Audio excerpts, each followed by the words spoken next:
Welcome to the slop farm. Enjoy the video. You start by powering off the console and removing the affected Joy-Con. This prevents shorts and lets you access the ZR assembly. Once done, remove the screws on the back while keeping parts organized so you won't lose tiny springs. You use a tri-wing then Phillips driver. Why? Because the shell and rail use different fasteners.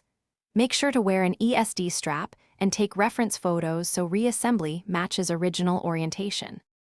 You now pry the Joy-Con halves apart with plastic picks, releasing clips without cracking the plastic. Take care near the rail. Once open, inspect the ZR button mechanism.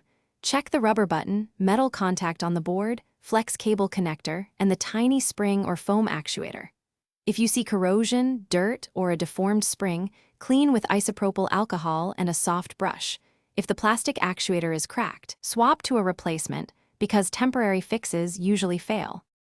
You fit the new spring or actuator and carefully reseat the flex cable into its ZIF connector. This restores correct travel and contact. Then clean the contact pad with 90% plus isopropyl alcohol and let it dry so conductivity improves.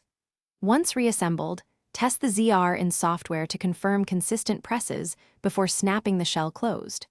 If it still fails or is intermittent, make sure the flex cable is fully seated and the actuator aligns with the contact. Thanks for watching. Consider subscribing if we helped you today.